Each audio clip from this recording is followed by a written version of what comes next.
The theme for Second Community this year has been owning our violence and affirming nonviolence. We have had some very powerful conversations about violence and nonviolence from religious faith leaders of many traditions.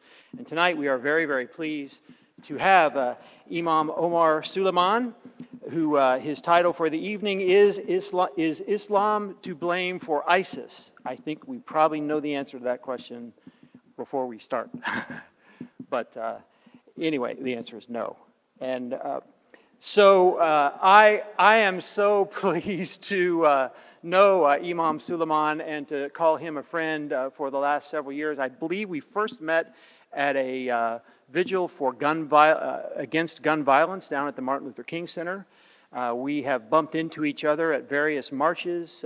He is really becoming quite one of the most influential faith voices in Dallas, Texas, in my opinion, frankly, in the nation, and shows up for stuff. He shows up and speaks up and on various causes. Imam Suleiman is the president of the Yaqeen Institute for Islamic Research, the resident scholar for the Valley Ranch Islamic Center, and one of the tri-chairs for the Faith Forward Dallas at Thanksgiving Square group. There is a Muslim, Christian, and Jewish chair. I'm honored to be a part of that and to serve under him and our other two co-chairs. That's a good group too. Wonderful, lovely interfaith group. So, without any further ado, would you welcome our friend Imam Omar Suleiman. Good evening, everyone. It is an honor to be here and to see this type of crowd. I honestly wasn't expecting this type of crowd. So many people to come out at an event like this. It's a testimony to the leadership of this church. It's a testimony to the history of this church. It's a testimony to the goodness that exists in each and every single one of you to come listen to me speak tonight. And I wanted to say a few things. Eric is a wonderful friend, and he's a wonderful faith leader in Dallas as well. I'm certainly undeserving of many of the things that he said. I stand in solidarity with him tonight in not wearing a tie. I told him that I usually wear a tie, but as I was getting dressed for the event, I was like, I don't think I've ever seen Eric wear a tie. So I said, I'm not going to outdo him at his church, you know. So I decided to dress only up to what Eric would wear, but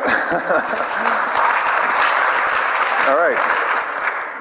It's a pleasure to be here, and I would like to seek your forgiveness from the very beginning because I'm going to speak with some bluntness. Obviously, we live in very troubling times. We live in times where the rhetoric has become more and more destructive, and I actually plan on opening my heart today as a Muslim, and my guess would be that the Muslims that you see scattered in the crowd would be nodding their heads when I echo some of the sentiments that we feel as a Muslim community. I used to not get offended by the question, do you condemn terrorism? Do you condemn ISIS? Do you condemn Al-Qaeda? That question used to be a simple question, and the answer used to always be no, and it continues to be no. But somewhere along the line, I started to get offended by that question because I started to realize that the place from where that question comes sometimes is a very bigoted place. That for you to even have to ask me, a New Orleans boy, born and raised in New Orleans, I'm an immigrant from Louisiana, here in Texas, for you to ask me that question means that in many ways you may have ingested many of the stereotypes that are present in the media today that are very ugly, and that continue to push a narrative that is simply untrue. And in many ways, we found ourselves, even in the political discourse, in this battle between the good Muslim and the bad Muslim. And I remember meeting a faith leader, and as that faith leader introduced me to his wife, he said, "Don't worry, he's one of the good ones." And I laughed about it, but then I went home and I thought to myself, you know, that was pretty inappropriate. He's one of the good ones, because there is this growing idea of the good Muslim versus the bad Muslim. And in many ways, Muslims are being portrayed on either side of the aisle as either political instruments in the war on terror, so we can't be racist or bigoted against Muslims because we need them in the war on terror, or they're all terrorists. So we find ourselves in this political football game where we're always the football, And we don't actually have a chance to be represented in an authentic fashion in a way that truly talks about us, beyond being informants or terrorists, beyond being effective allies in the war on terror or the enemies in the war on terror. Who is this group of people, particularly Muslim Americans, and do they have anything to do with the threats of quote-unquote Islamic terrorism or radical Islam? Are they themselves responsible in any way, or is their religion responsible for the deviated forms and perverted forms of their faith, which do not resemble their faith in any way whatsoever? So for one thing, 10% of physicians in America are Muslim. 10%. How many of you have had a Muslim doctor before? Okay, you must have gone to the other 90%. It is Dallas, but we do have Muslim doctors here too, right? 10% of doctors in this country are Muslim. 40% of Muslims in the United States have college degrees. So it's a very educated population. The average, the overall population, 29% of Americans have college degrees. The second highest earning class of women in this country are Muslim women, slightly behind Jewish women. So you have Muslim women lawyers, you have Muslim women politicians, you have Muslim women doctors as well. It's not just 10% all male doctors. We have Muslim women in every sphere of politics. Obviously, with the fallout after, or not the fallout, well, it was sort of a fallout. The Khizr Khan Gold Star family, you have over 3,000 Muslims that do served in the armed forces. And in many situations, once again, you have Muslims that are your average neighbors, Muslims that like the same foods that you do. If you have a Muslim that was born in Texas and raised in Texas, they're probably Cowboys fans. I am not a Cowboys fan because I'm from New Orleans, so I'm a Saints fan, dedicated, even when we stink. I stick to my team. But it's the average person. Now, bigotry, and the reason why I introduce, or I start off with this, bigotry is often built on extremely crude oversimplifications of people. Stereotypical simplifications of people. I was on my way from the Muhammad Ali funeral, and I had the blessing of attending that. Not just one of the greatest Muslim Americans, if not the greatest Muslim American in history, one of the greatest Americans in history. And as I saw ESPN and the news cycles portraying Muhammad Ali, I thought to myself, maybe this is a moment where we wake up and we see that they're not all the same, that there are wonderful Muslim contributors that are as American as anyone else. And then, of course, the shooting in Orlando happened less than 48 hours after that, and suddenly the narrative shifted once again. So when it comes to bigotry, it often has very crude oversimplifications of people. And I want to start off by eliminating that narrative before we discuss anything about ISIS or we discuss anything about terrorism or radicalism. It is unjust to a people to stereotype them by the worst of them, those that would not even fit in with them, those who would not be claimed even by the overwhelming majority of them. In the situation of ISIS, those who are usually the victims of ISIS being portrayed. And it was ironic, there was a woman in New York who I know who was walking in Times Square, and someone set her hijab on fire and ran off. And that was a woman whose cousin was killed by ISIS in Iraq. And I thought to myself, the irony of the situation. Getting killed in Iraq for not being ISIS, for being Muslim, because ISIS doesn't like Muslims, they tend to kill Muslims. And here, a person can yell a derogatory remark at someone, a racist remark, a very bigoted remark, and set them on fire. And in many situations, a person can be killed with the uptick that we see in hatred, hate crimes towards Muslims as a whole. Now, in this oversimplification as well, and from the tactics of bigotry, is that a Muslim is a good Muslim if they don't really believe in all the tenets of their faith. So when you hear politicians now speak about Islam and they speak about Muslims, yes, Muslims can be good Americans if they don't believe in X, Y, Z. As long as they reject this, as long as they basically reject the Quran, then they can be good Muslims. And when an authentic Muslim comes forth and says, well, my religion doesn't represent that, so I am a dedicated and devout Muslim, and because of that I reject violence, because of that I reject terrorism, because of that I reject extremism, because of that I embrace coexistence, because of that I embrace equality, and so on and so forth, the answer would be, you're lying.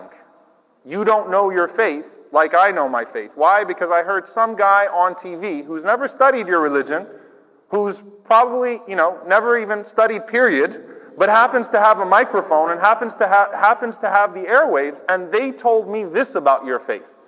And so we've fallen into this twisted realm where you can't trust a Muslim because he's either a peaceful liar or he's an honest criminal.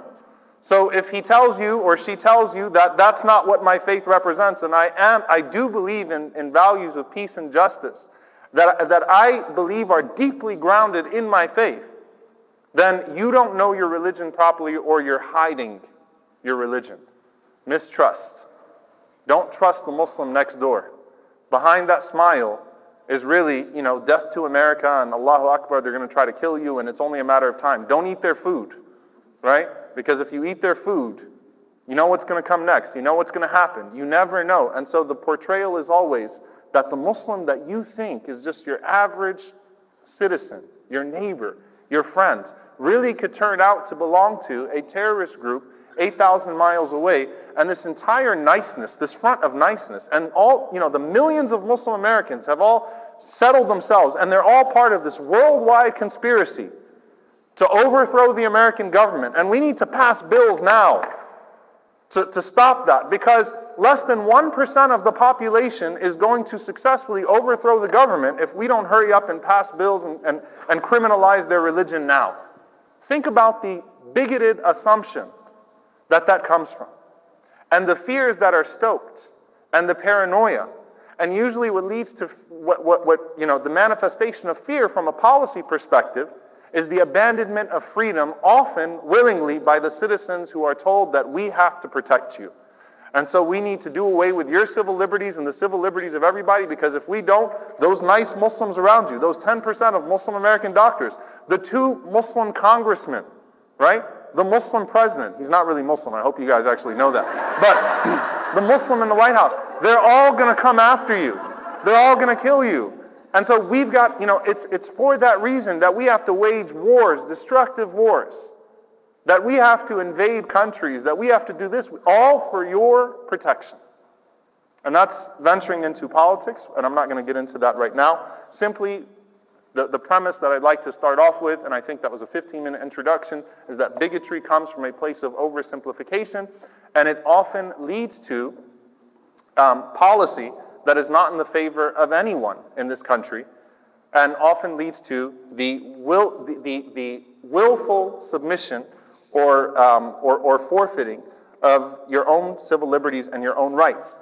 And I'll share with you all a few studies. This one's from the 2010 Gallup report, Religious Perceptions in America, with an in-depth analysis of U.S. attitudes towards Muslims and Islam. And this is very interesting because it reads, the variable most strongly linked to self-reported prejudice toward Muslims is self-reported prejudice towards Jews. Respondents who say they feel a great deal of prejudice or extreme prejudice towards Jews are about 32 times as likely to report feeling a great deal of prejudice towards Muslims. So bigotry comes from a familiar place.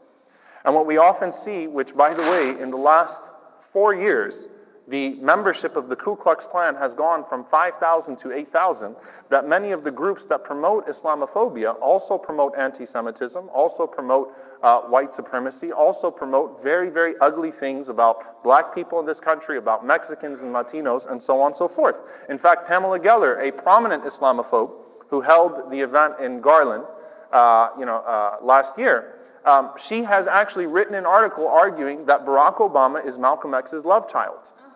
She actually believes that. And there are people that would actually believe that. So bigotry often comes from a familiar place, and we have to call it out as we see it. Now, there are a few things that also come as a result of this. Number one, it's dangerous. And according to the FBI, the only group in 2015 which had an uptick in hate crimes against it is the Muslim community. We're the only faith community, according to the latest study that was reported in the Washington Post, that's more unpopular than atheists. Brookings poll showed that 61% of Americans hold an unfavorable view of Islam, and 46% hold an unfavorable view of Muslims. Now, here's the other thing that study showed, that roughly 1/2 of Americans, 50% of Americans, say they don't know any Muslims. So what does that tell you? Fear also comes from a place of ignorance. And at times it's as simple as asking that Muslim that you see, can you tell me about your religion? And trust me, we love that. It is so amazing, amongst all the go back homes and the middle fingers and the, people yelling things at Muslims when they're coming out of a grocery store or at a restaurant with a rude waiter. When someone comes up to a Muslim or goes up to a Muslim and says, hey, I want to ask you a question about your faith, right? Now don't do that to a Sikh, because unfortunately Sikhs have been on the receiving end of many of the hate crimes that are directed towards the Muslim community because people think they look like Muslims, right? Which shows you again how base the ignorance of our community truly is. So with that 60+% of people that hold an unfavorable view of Islam, 48% that hold an unfavorable view of Muslims, but 50% have never known a Muslim, it shows you that the cure to this disease, first and foremost, starts from a place of knowledge, and I congratulate each and every single one of you for coming out today to actually get to know a Muslim and hear a Muslim out. Another study showed that over 25 years, the New York Times has portrayed Islam and Muslims more negatively than cancer, cocaine, and alcohol. So we're in good company. Last night, after the presidential debate, if you want to call it a debate, last night after the spectacle that we saw on TV that I would not allow my children to watch, after one of the presidential candidates suggested that the reason why we have Islamophobia is because Muslims don't report stuff that they should be reporting.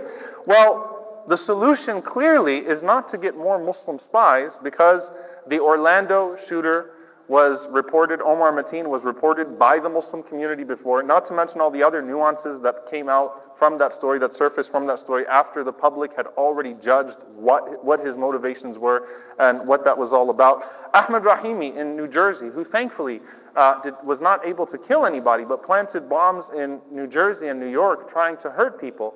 His father says he called the FBI and told the FBI that my son is off and you need to come and get him and you need to deal with him. So clearly that's not the solution, because many times these future terrorists or people that go on to become terrorists are actually reported. In fact, a Duke University study, which is called Anti-Terror Lessons of Muslim American Communities, states, and I quote, Muslim American communities have been active in preventing radicalization. The people that would go on to kill in the name of Islam tended to not attend any mosque whatsoever, were completely alienated from their mosque leadership, had no association whatsoever with their local mosque, and in many cases were not even practicing Muslims. Okay, I'll read to you a quote from The Guardian, which said that far from being religious zealots, a large number of those involved in terrorism do not practice their faith regularly. Many lack religious literacy and could actually be regarded as religious outliers.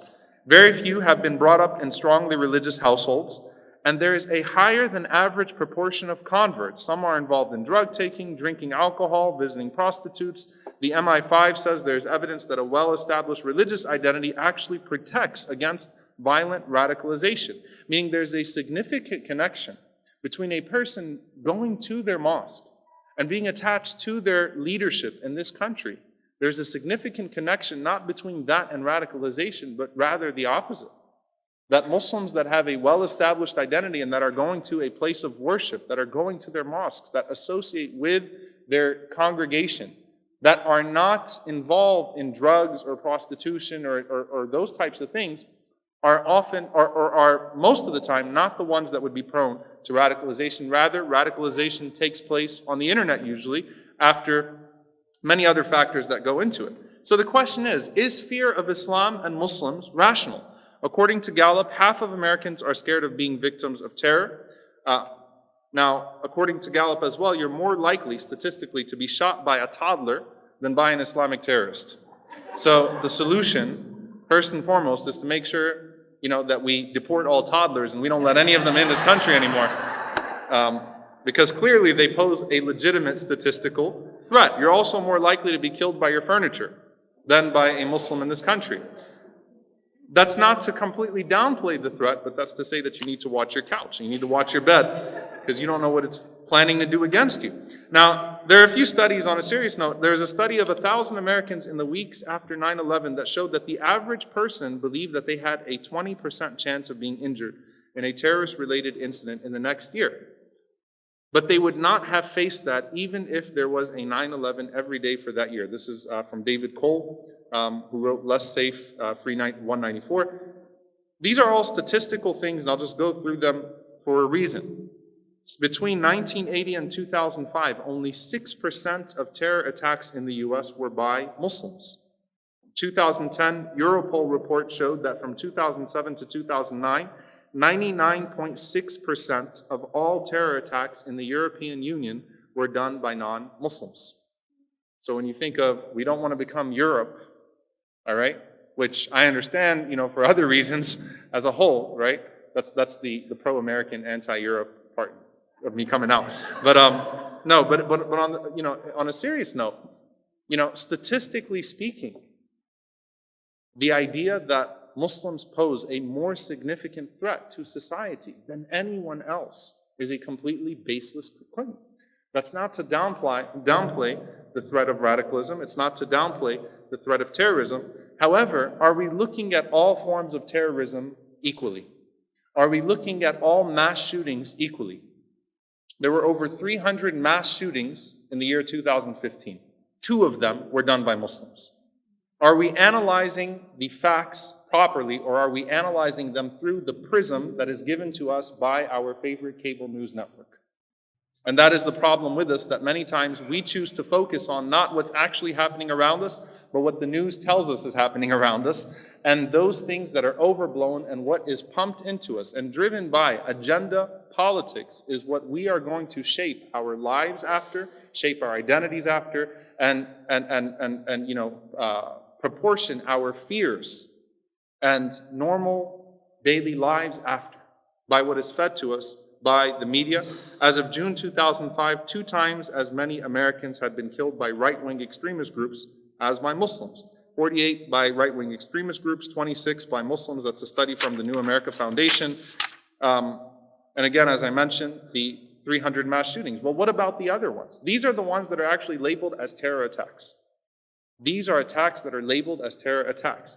Many times, other things are not labeled as terror attacks. So one of the issues that we have in regards to our polemics and in regards to our labeling is that if it's done by a Muslim, it's a terrorist attack. If it's not done by a Muslim, it's not a terrorist attack. We have shifted effectively the definition to just that, right? So before we know the nuances of a case, before we know anything about a person's personal life, such as the attack in France, a man who was a non-practicing Muslim, who identified loosely, who really was born to Muslim parents, used to drink, go to clubs, had nothing to do with his local mosque, and the first person he ran over with his truck was a Muslim grandmother, in fact, was the first person that he plowed through. 1/5 of his victims in France were Muslims, but immediately it was dubbed an Islamic terrorist attack, very quickly, before any of the facts come out about that case.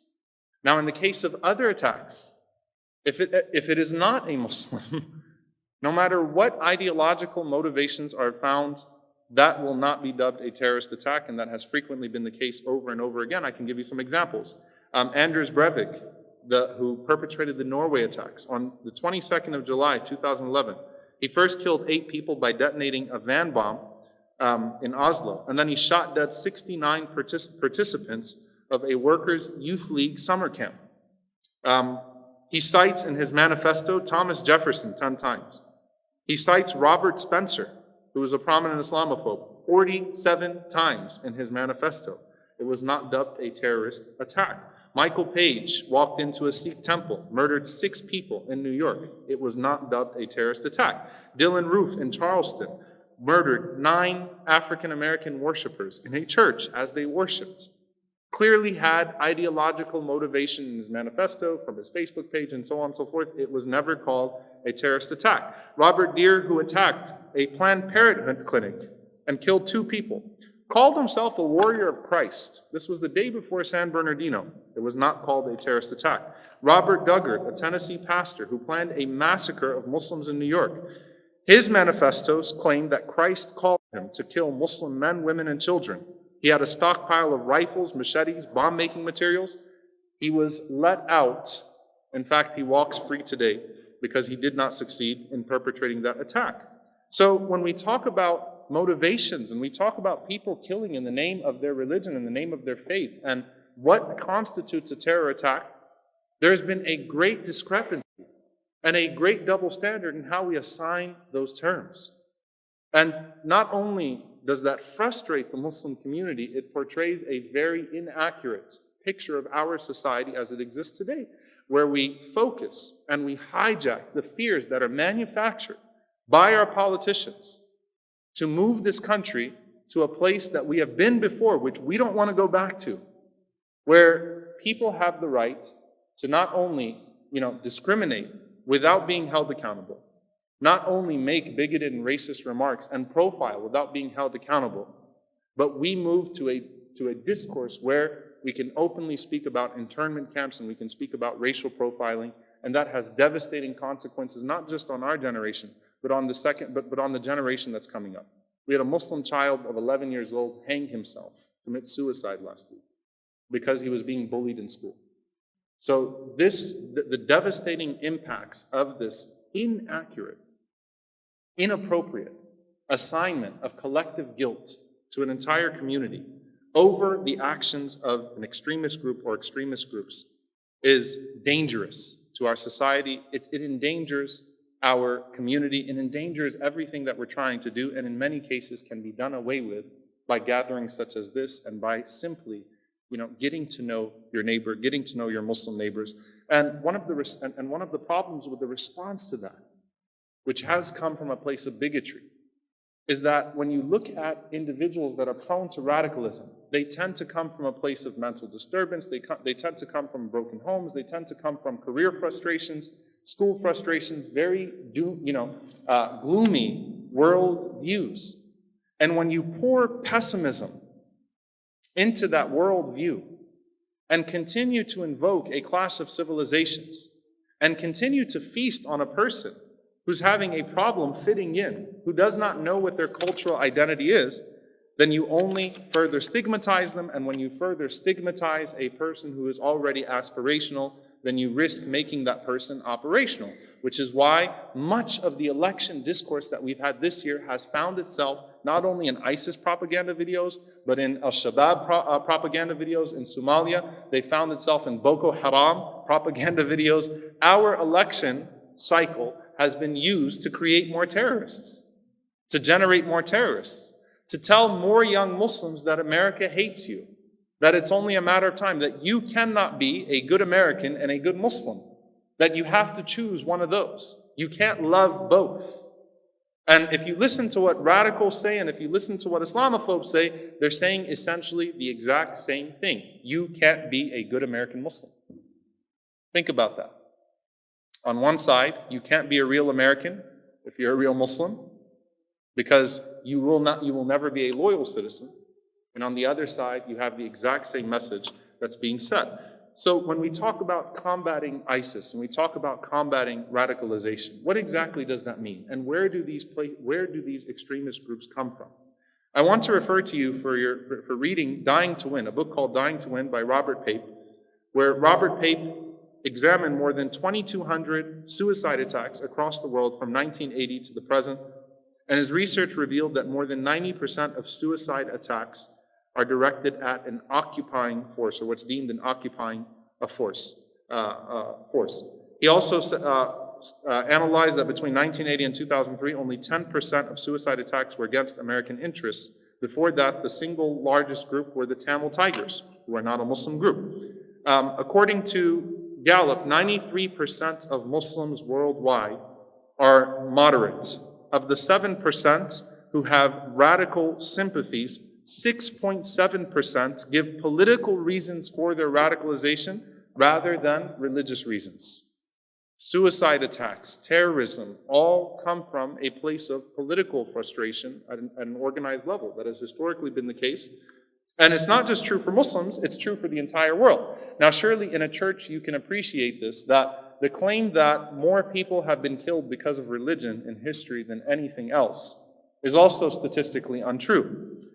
For those of you that don't know, the 20th century was the deadliest century in our human history.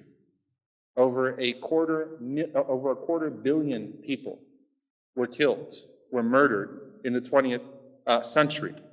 Professor Rudolf Rummel, he notes that 62 million were killed under the Soviet regime, 35 million were murdered under Mao's Communist Party of China, and he writes, the much greater slaughter of the 20th century occurred because of two ahistorical socio-political experiments. One, fascism, especially in Germany, Italy, Eastern Europe, Japan, and China, and the other, communism. These absolutist, unrestricted, uninhibited ideologies murdered people in war and democide without compunction, without the inhibition of tradition, culture, or religion.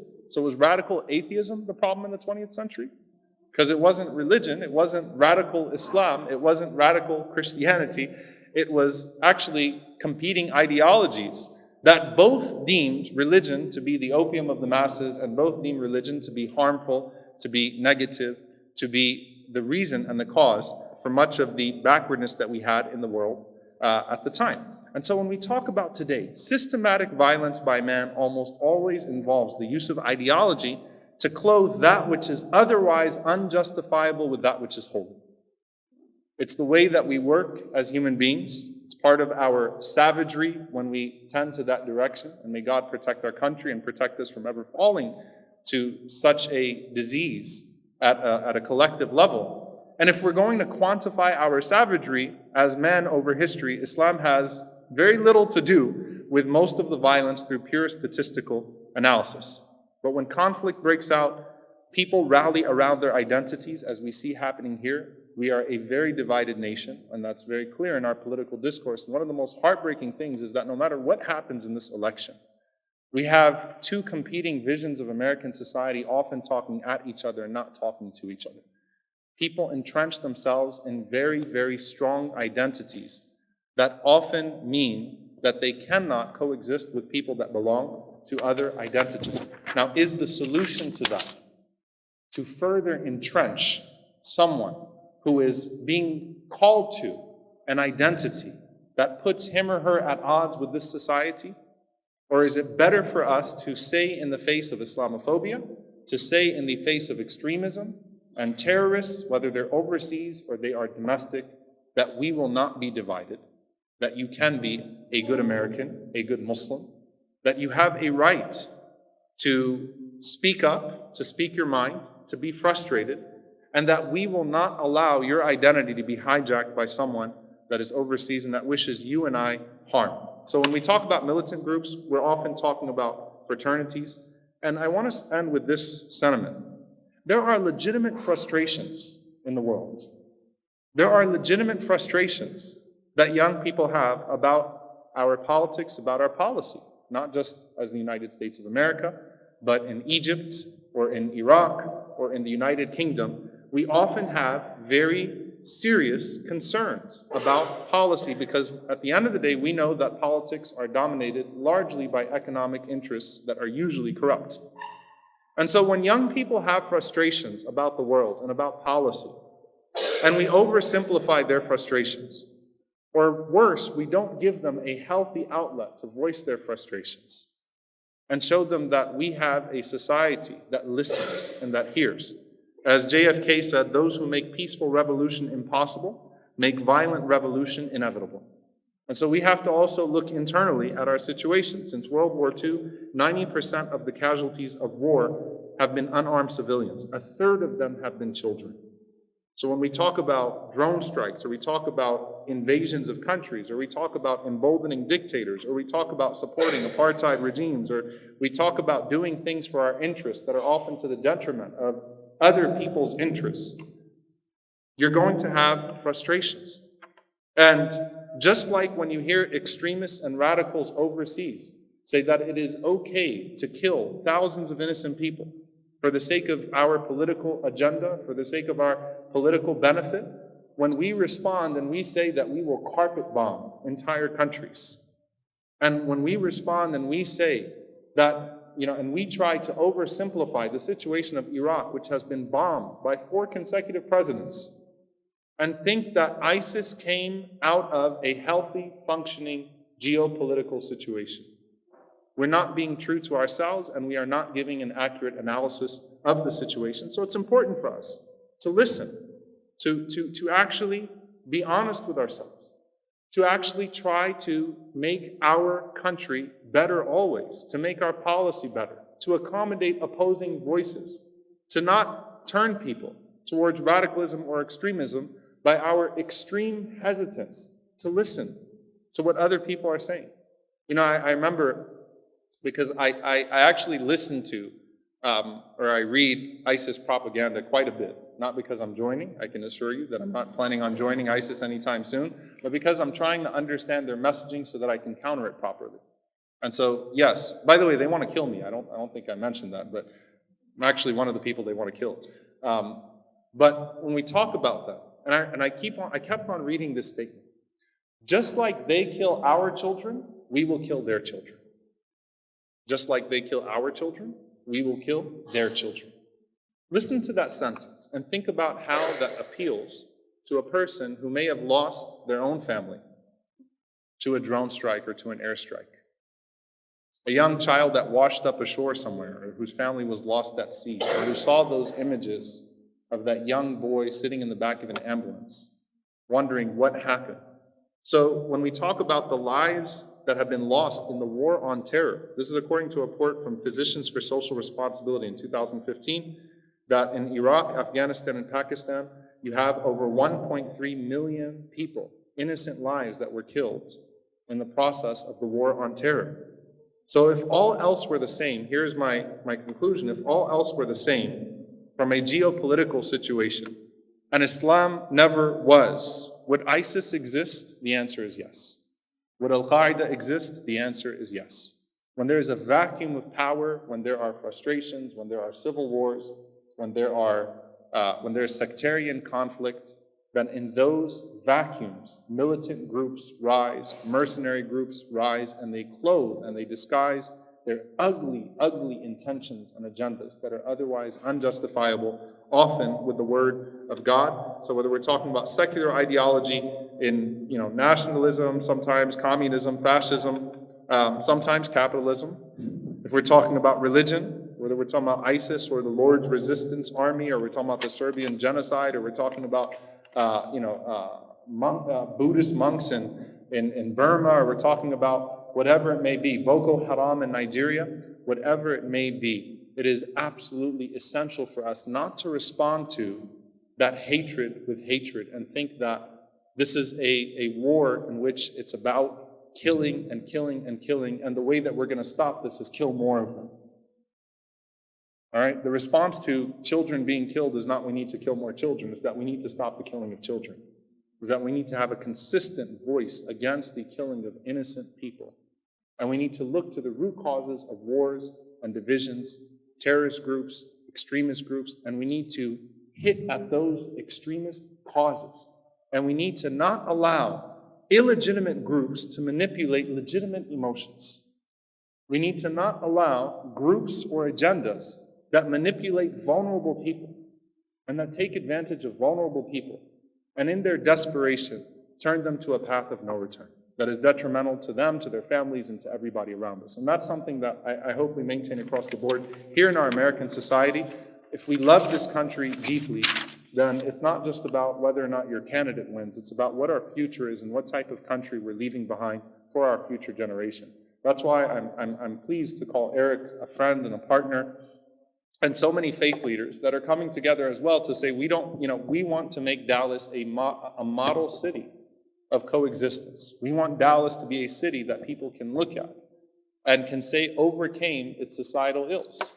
Yes, we're up against many pessimists who would call themselves realists. We're up against quite a bit when we talk about the cycle, because what often happens is that America is inherently in a culture war. It's always been in a culture war. My master's degree is in political history, military history and political history. We always have an enemy, and as a country, we always identify ourselves by looking at our enemy. So we have to be at war with someone, and when we're at war with someone, that's how we craft our national identity. It has always been that case in American history. When we're at war with somebody, that's where we find ourselves. So we base our identity by our enemy, who we're fighting.